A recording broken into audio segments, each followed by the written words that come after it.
నమస్కారం. ప్రవాహ మీడియాకి స్వాగతం. హెడ్లైన్ చూద్దాం.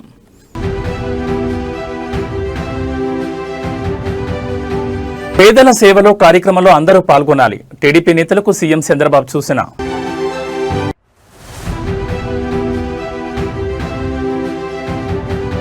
కొండగట్టులో భారీ అగ్ని ప్రమాదం, కోట్లలో ఆస్తి నష్టం జరిగిందని అంచనా.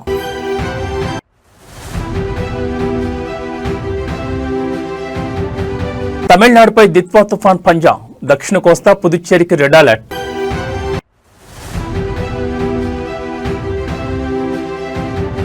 తెలంగాణలో పెరిగిన చలి తీవ్రత, జిల్లాలో రికార్డు స్థాయికి పడిపోయిన ఉష్ణోగ్రతలు. రాజకీయ నాయకులు నిరంతరం ప్రజల్లో ఉంటూ వారి సమస్యలను ఎప్పటికప్పుడు పరిష్కరించాలని ఆంధ్రప్రదేశ్ ముఖ్యమంత్రి తెలుగుదేశం పార్టీ అధినేత చంద్రబాబు పేర్కొన్నారు. నిరంతరం ప్రజల్లో ఉండేవారే నాయకులుగా రాణిస్తారని ఆయన చెప్పారు. ఈ మేరకు పార్టీ నేతలతో నిర్వహించిన టెలికాన్ఫరెన్స్ లో ఆయన ఈ వ్యాఖ్యలు చేశారు. పేదల సేవలో కార్యక్రమంలో పార్టీ నాయకులందరూ పాల్గొనాలని ఆయన పిలుపునిచ్చారు. నిత్యం ప్రజల్లోనే ఉంటూ ప్రజల సమస్యలను తెలుసుకుంటూ ఎప్పటికప్పుడు పరిష్కరించాలని సూచించారు. పింఛన్ల పంపిణీని పేదల సేవగా భావించాలని నేతలకు తెలిపారు. పేదల సేవలో కార్యక్రమంలో నాయకుల భాగస్వామ్యం ప్రస్తుతం 25,000కు చేరిందని చంద్రబాబు వెల్లడించారు.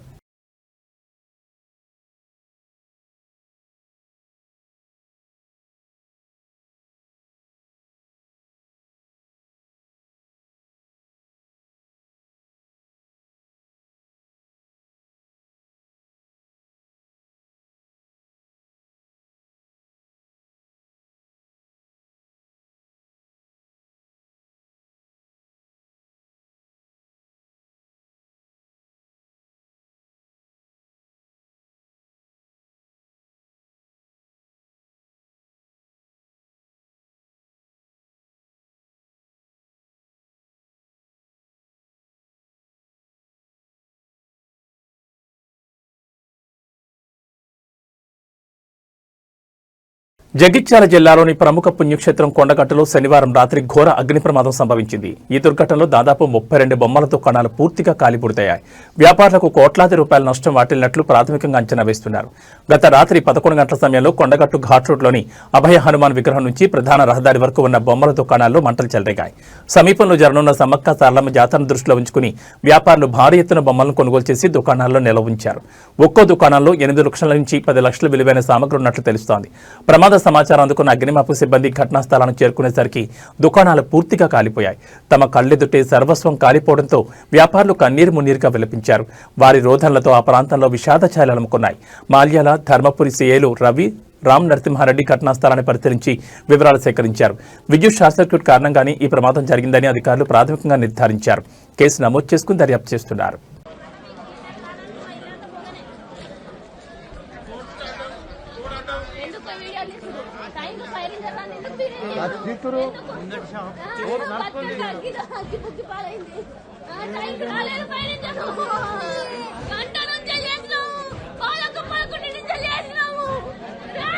మొత్తం ఘోరం అన్నా.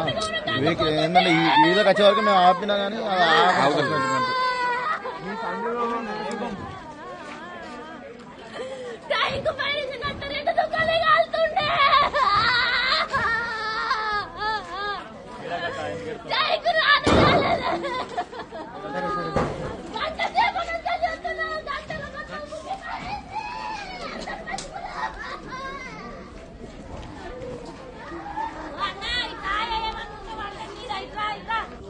జగిత్యాల జిల్లాలోని ప్రముఖ పుణ్యక్షేత్రం కొండగట్టులో శనివారం రాత్రి ఘోర అగ్ని ప్రమాదం సంభవించింది. ఈ దుర్ఘటనలో దాదాపు 32 బొమ్మల దుకాణాలు పూర్తిగా కాలిబూడిదయ్యాయి. వ్యాపారులకు కోట్లాది రూపాయల నష్టం వాటిల్లినట్లు ప్రాథమికంగా అంచనా వేస్తున్నారు. గత రాత్రి 11 గంటల సమయంలో కొండగట్టు ఘాట్ రోడ్లోని అభయ హనుమాన్ విగ్రహం నుంచి ప్రధాన రహదారి వరకు ఉన్న బొమ్మల దుకాణాల్లో మంటలు చెలరేగాయి. సమీపంలో జరగనున్న సమ్మక్క సారలమ్మ జాతరను దృష్టిలో ఉంచుకుని వ్యాపారులు భారీ ఎత్తున బొమ్మలు కొనుగోలు చేసి దుకాణాల్లో నిల్వ ఉంచారు. ఒక్కో దుకాణంలో 8 లక్షల నుంచి 10 లక్షల విలువైన సామగ్రి ఉన్నట్లు తెలుస్తోంది. ప్రమాద సమాచారం అందుకున్న అగ్నిమాపక సిబ్బంది ఘటనా స్థలానికి చేరుకునేసరికి దుకాణాలు పూర్తిగా కాలిపోయాయి. తమ కళ్ళెదుటే సర్వస్వం కాలిపోవడంతో వ్యాపారులు కన్నీరు మున్నీరుగా విలపించారు. ప్రమాదంలో షాపులు పూర్తిగా కాలిపోవడంతో తాము అన్ని కోల్పోయామని బాధితులు కన్నీరు మున్నీరయ్యారు. జీవితంలో మళ్లీ ఎలా నిలదొక్కుకోవాలో తెలియక తమ పరిస్థితిని చూసి వారు భోరుమన్నారు. ఈ ఘటనపై అధికారులు తక్షణమే స్పందించి నష్టపోయిన బాధితులను ఆదుకోవాలని, అలాగే అగ్నిమాపక శాఖ పనితీరుపై విచారణ జరిపించాలని స్థానికులు డిమాండ్ చేస్తున్నారు.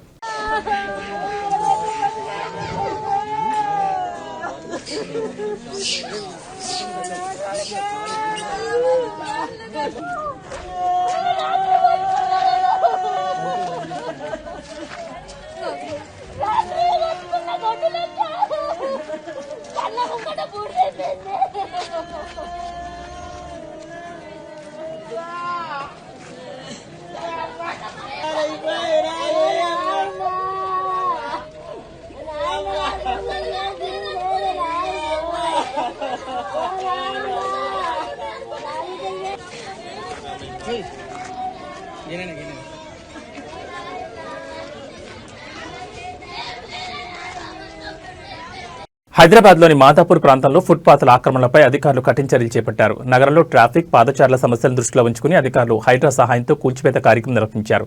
మాదాపూర్ పరిధిలో ఫుట్పాత్లను ఆక్రమించి అక్రమంగా ఏర్పాటు చేసిన షాపులు మరియు ఫుడ్ స్టాళ్లను అధికారులు కూల్చివేశారు. పాదచారులకు ఇబ్బంది లేకుండా చేయడంలో పాటు ట్రాఫిక్ రద్దీని నివారించేందుకు ఈ చర్యలు తీసుకున్నట్టు తెలుస్తోంది. ఈ హఠాత్ కూల్చివేతలతో ఫుట్పాత్లపై వ్యాపారాలు చేసుకునే చిన్న వ్యాపారులు నష్టపోయినప్పటికీ నగరంలో ట్రాఫిక్ మరియు ఆక్రమణల సమస్యను పరిష్కరించడంలో అధికారులు నిబద్ధత చూపారు.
రాష్ట్రంలో రైతుల పరిస్థితి చాలా దుర్భరంగా ఉందని మాజీ మంత్రి ఎమ్మెల్సీ బొత్స సత్యనారాయణ అన్నారు. రైతులు గాని రైతు కూలీలు పంటకు కావాల్సిన ఎరువుల కోసం ఎంతలా కొట్లాడారో చూశాం.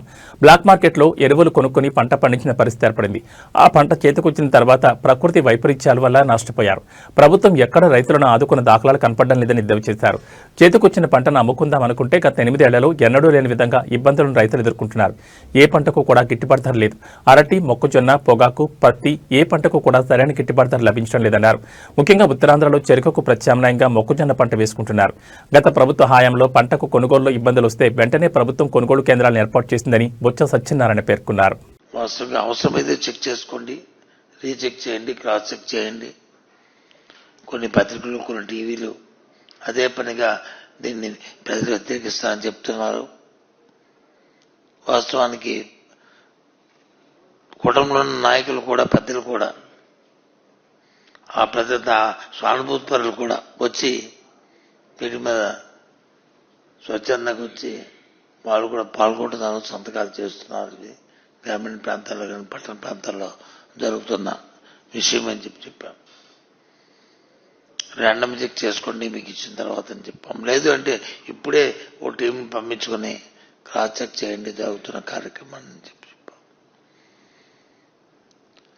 ఎందుకంటే ఇది ప్రజా అవసరానికి సంబంధించింది. ఇదేమో రాజకీయ కోణంలో, రాజకీయ లబ్ధి కోసమో, రాజకీయ స్వార్థంతో చేస్తున్న కార్యక్రమం కాదు. ఈ రాష్ట్రంలో ఒక ప్రధాన ప్రతిపక్షంగా, ఒక బాధ్యతగా ప్రజల తరఫున ప్రజల ఆలోచనని, ప్రజలతో నష్టాన్ని పాడవలసిన బాధ్యత మాకుంది కాబట్టి ఈ కార్యక్రమాన్ని చేస్తున్నాం. నైరుతి బంగాళాఖాతం శ్రీలంక తీరంలో కొనసాగుతున్న దిత్వా తుఫాన్ తమిళనాడుపై పంజా విసురుతోంది. తమిళనాడులో శనివారం అర్ధరాత్రి నుంచి భారీ వర్షాలు కురుస్తున్నాయి. చెన్నై, చెంగల్పట్టు, కాంచీపురం, తిరువళ్లూరు, కడలూరు, మైలాడుతురై, నాగపట్నం, రాఘనాథపురం, తంజావూరు, తిరువారూరు, కోయంబత్తూరులో కుండపోత వర్షాలు పడుతున్నాయి. భారీ వర్షాలతో చెన్నై ఇంటర్నేషనల్ ఎయిర్పోర్ట్లో 62కు పైగా విమాన సర్వీసులు రద్దయ్యాయి. చెన్నై శ్రీలంక విమాన సర్వీసులు రద్దయ్యాయి. నైరుతి బంగాళాఖాతం, ఉత్తర తమిళనాడు తీరంలో దిత్వా తుఫాన్ కొనసాగుతోంది. పుదుచ్చేరికి దక్షిణ ఆగ్నేయంగా 150 కిలోమీటర్ల దూరంలో, దక్షిణంగా చెన్నైకి 250 కిలోమీటర్ల దూరంలో తుఫాన్ కేంద్రీకృతమైంది. మరికొన్ని గంటల్లో తీవ్ర వాయుగుండంగా మారే అవకాశం ఉంది. దీంతో దక్షిణ కోస్తా, తమిళనాడు, పుదుచ్చేరి రాష్ట్రాలకు వాతావరణ శాఖ రెడ్ అలర్ట్ జారీ చేసింది.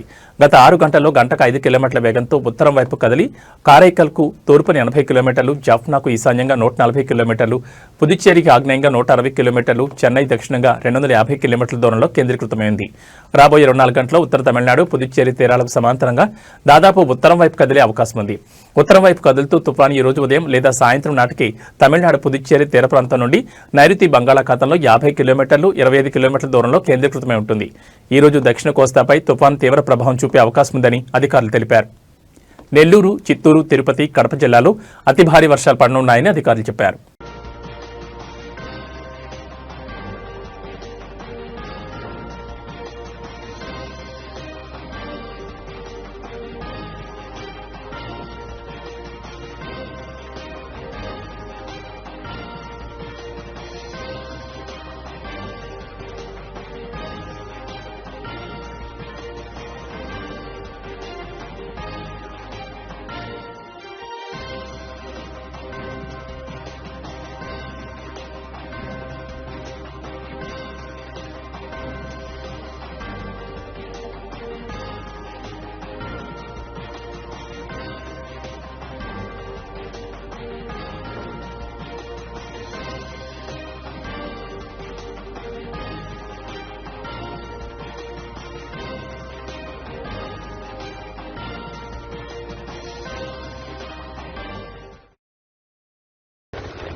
తిరుపతి జిల్లా సచ్చివేడు దిత్వా తుఫాన్ ప్రభావంతో సచ్చివేడు నియోజకవర్గంలో భారీ వర్షాలు కురుస్తున్న పరిస్థితి. తుఫాన్ ప్రభావంతో ప్రజలు అప్రమత్తంగా ఉండాలని అధికారులు సూచించారు.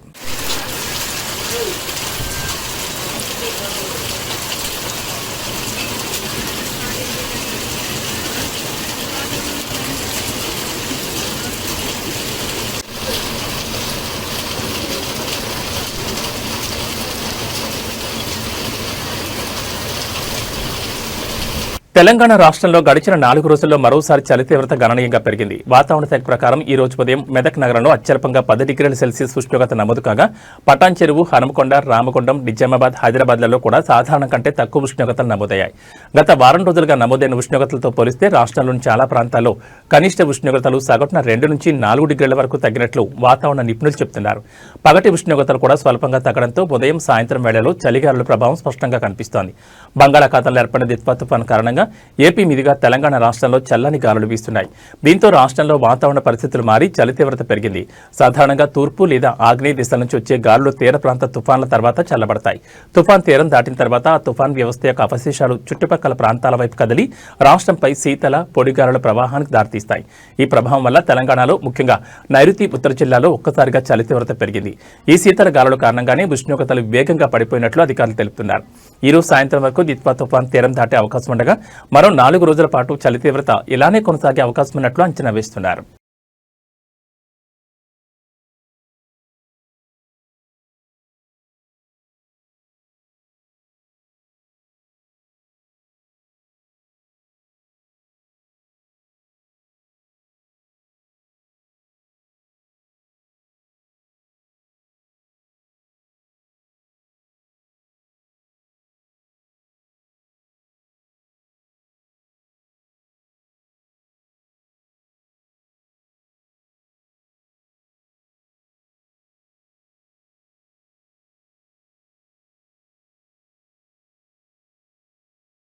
తిరుమల శ్రీవారి దర్శనానికి భక్తులు పోటెత్తారు. వారాంతం కావడంతో కొండపై భక్తుల రద్దీ కొనసాగుతోంది. దిత్వా తుఫాన్ ప్రభావంతో తిరుమలలో వర్షాలు కురుస్తున్నా చలిని సైతం లెక్క చేయకుండా భక్తులు స్వామివారి దర్శనం కోసం బారులు తీరారు. శ్రీవారి సర్వదర్శనం కోసం భక్తులు 14 కంపార్ట్మెంట్లో వేచున్నారు. టోకన్ లేని భక్తులకు స్వామివారిని దర్శించుకునేందుకు దాదాపు 15 గంటల సమయం పడుతుందని తిరుమల తిరుపతి దేవస్థానం అధికారులు తెలిపారు. నిన్న ఒక్కరోజే 79,791 మంది భక్తులు శ్రీవారిని దర్శించుకున్నారు. భక్తులు సమర్పించిన కానుకల ద్వారా హుండీ ఆదాయం 3.73 కోట్లుగా నమోదైందని టీటీడీ వెల్లడించింది. తుఫాను కారణంగా కురుస్తున్న వర్షాలు, చల్లని వాతావరణం ఉన్నప్పటికీ భక్తుల విశ్వాసం ముందు ఇవేవి అడ్డంకిగా నిలవలేదు. గోవింద నామస్మరణతో క్యూలైన్లలో ఓపికగా నిరీక్షిస్తూ భక్తులు తమ భక్తిని చాటుకుంటున్నారు. భక్తుల రద్దీకి అనుగుణంగా టీటీడీ అధికారులు ఏర్పాట్లు చేస్తున్నారు. కంపార్ట్మెంట్లలో వేచి ఉన్న భక్తులకు త్రాగునీరు, ఇతర సౌకర్యాలు కల్పిస్తూ ఇబ్బందులు కలగకుండా చర్యలు తీసుకుంటున్నారు.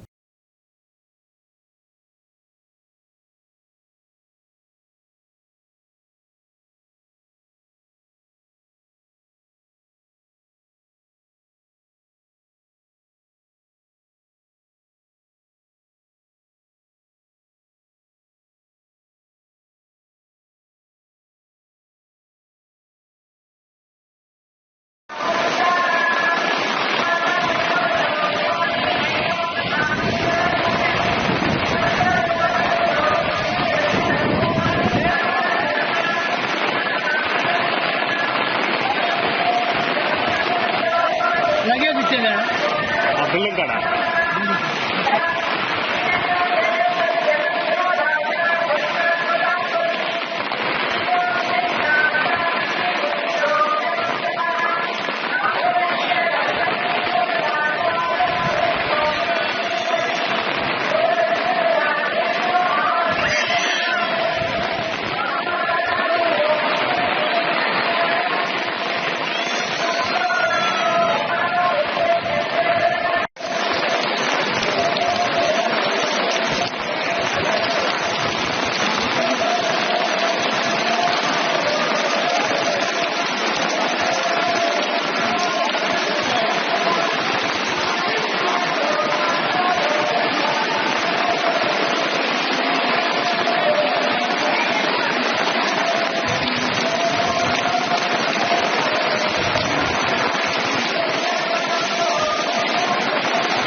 బీజేపీ జాతీయ అధ్యక్షుడు జేపీ నడ్డా గుజరాత్ రాష్ట్రం వడోదరలో చేసిన ప్రసంగం సమయంలో చోటు చేసుకున్న ఒక ఘటనపై తీవ్ర విమర్శలు వ్యక్తమవుతున్నాయి.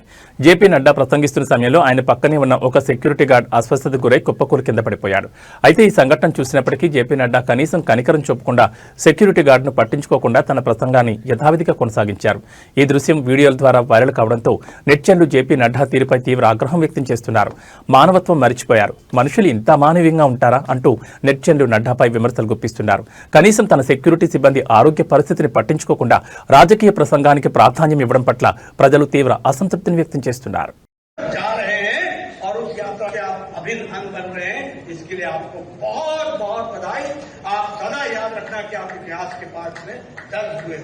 इन्हीं शब्दों के साथ मैं पुनः हमारे आयोजकों को, मनसुख भाई को, उनकी टीम को बहुत बहुत बधाई देता हूं और साथ में आप सब लोगों को इस यात्रा को आगे बढ़ाने के लिए अपनी शुभकामनाएं देता हूं. बहुत बहुत धन्यवाद. గత కొద్ది రోజులుగా ఈవెంట్లలో బోల్డ్ కామెంట్స్ తో వరుసగా వివాదాల కారణమవుతున్నారు సినీ నటకిరీటి డాక్టరేట్ హోల్డర్ రాజేంద్ర ప్రసాద్.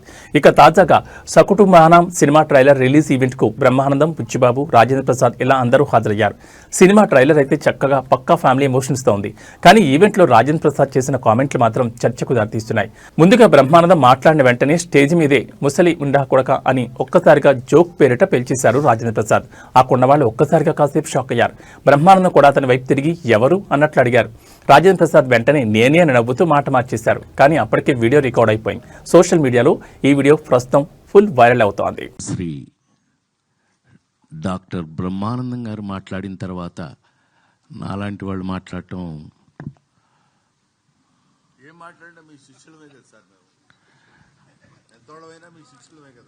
కానీ ముస్లిం కొడుకు కదా నువ్వు.